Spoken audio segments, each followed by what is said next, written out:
If you found yourself trapped in a prison where most of the population is forced into cannibalism, could you escape? Well, you are wrong, and in this video I am going to explain exactly why you have no chance at survival. The Platform 2 is a movie that takes place in a sort of prison that has 333 floors with 2 people per floor.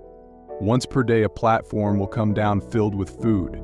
You have about 2 minutes or so to eat as much food as you can before the platform leaves your floor. If you try and keep any food, even accidentally off the platform, they will raise the temperature until you burst into flames. At the beginning of each month, you get placed randomly on one of the floors. If your cellmate is still alive, then you will get the same one. If he is dead, you will get a new one. Our 2 protagonists are a woman named Perempuan, I doubt I said that right, and a man named Zemiatin, who I will be referring to as Biggie and Smalls for the rest of the movie. Judging from the interviews that take place at the beginning of the movie, it seems like nobody on the outside knows anything about this place. I am sure if they did, they would not be volunteering to enter this place. I want to go over the hierarchy system that the Loyalists are trying to maintain. The first rule is you are only allowed to eat your meal. In theory, this would allow everyone to be able to eat. The problem with this is no one comes in here knowing what to expect, so they just pick things they want instead of focusing on survival. Most of the items that people pick cannot sustain you over a long period of time, and for the people that chose wine or some other beverage, it is basically a death sentence. The second rule is you are not allowed to benefit from a comrade's death, so basically you have to flush their food down the toilet, which is incredibly stupid. Small's second cellmate was caught feeding another prisoner a dead person's meal and got her arm ripped off for it. A pretty extreme punishment if you ask me. I can understand why they do this though. If you allow people to share the dead's food, it would make others who don't receive extra food jealous. It also incentivizes murder for extra food. It is a sort of damned if you do, damned if you don't situation, and one of the many reasons that this hierarchy never had a chance at working for an extended period of time. The third rule is that you must enforce the rules. If someone refuses the rules, they are known as barbarians, and 4 people from the 2 floors above must come down and kill them to stop them from eating other people's meals. Smalls and her one-armed cellmate go down later when they were not supposed to, and Smalls had her arm ripped off for it. Since it was cellmate's second offense, she was tied to the platform so she would be cannibalized by the starving people on the lower floors. Also, one of the guys that didn't stop them from going down also had his arm broken off as well, and the guy who stayed behind so they could maintain communication was executed for double dereliction of duty. It's a tough one if you punish too harshly. People will take the first chance they get at getting revenge, and if you don't punish harsh enough, no one will follow the rules and just eat as much as they want. Whether you are Team Loyalist or Team Barbarian, it doesn't matter too much at the end of the day, everyone is going to die. Next, I want to go over the big battle scene. I have to say stacking mattresses up as a barrier was a smart idea. It created confusion and stopped them from being attacked as the platform came down. But at the end of the day, taking this fight at all was a bad idea. Even if they had won and killed all the so-called barbarians, most of them would have been killed as well, and would likely not have enough members to keep this loyalist party alive. So whoever was left would have to rebuild from the ground up. We also learned somewhere along the way that this is actually a prequel to the first movie, so we knew then that this hierarchy would fail eventually. Unfortunately, since you have to enforce the rules, you cannot just stay neutral. Biggie and Smalls are informed of the rules when someone above ate Biggie's pizza. Where's my fucking pizza? The next day, some loyalists rode down to pacify the barbarians, but they failed, so the 2 on the floor above had to try. I find it funny that when the fighting gets brought down to their floor, that this giant dude just stood there stunned the entire time and did nothing.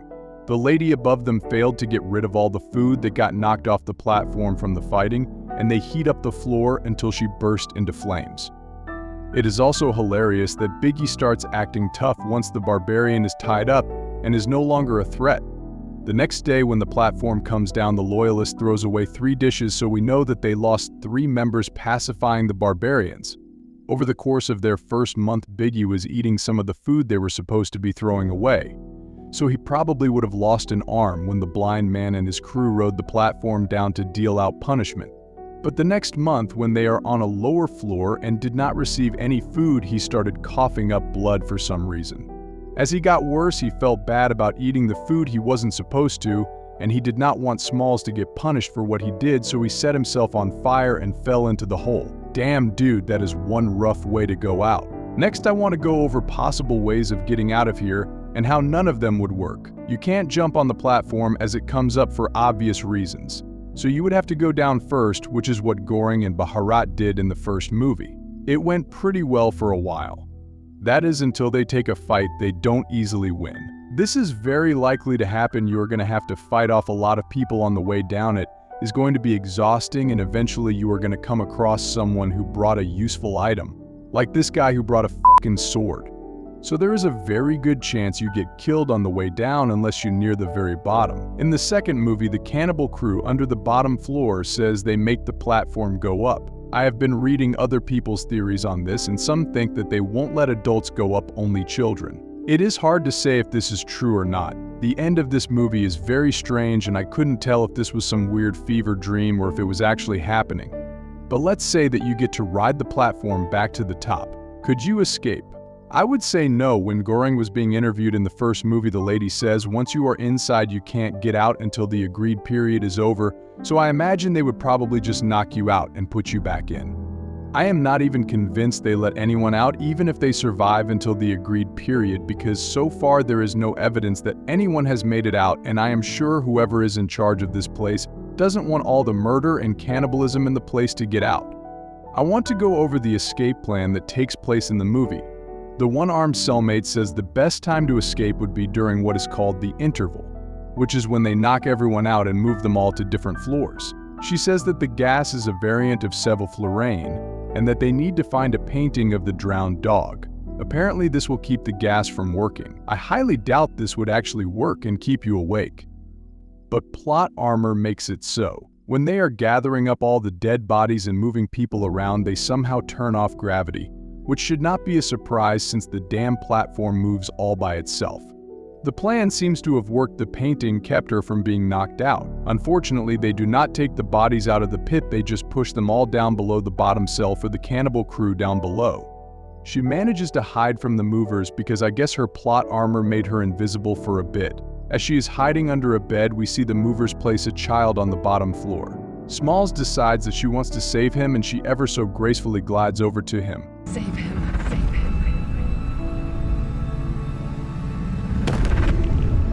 So she wants to take the boy and escape, although she has no experience moving in zero gravity. Naturally, she doesn't even make it off the bottom floor, she just knocks herself unconscious.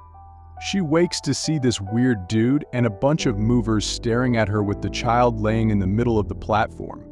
Then it cuts to her riding the platform down to the very bottom to join the Cannibal Crew. If we go back to 0G for a minute, even if she just ignored the child and could float around gracefully, I don't think it is possible for anyone to make it past all the movers. You can't really just wait for all of them to leave then go behind them. Because if you are too slow in getting out and they turn the gravity back on, you are gonna find your way back to the bottom real fucking quick. We also don't know what kind of situation you are gonna be in if you somehow manage to make it to the top. More than likely you would get grabbed by whatever security they have and placed back down into the pit. There is actually only one way to survive, and that is joining the Cannibal Crew down under the bottom floor. That is assuming that this is real and not a hallucination or something. For the sake of this video, let's just say that it's real. Your only option for survival is to live down here and just sit in the dark waiting for them to bring you all the dead bodies to eat once a month.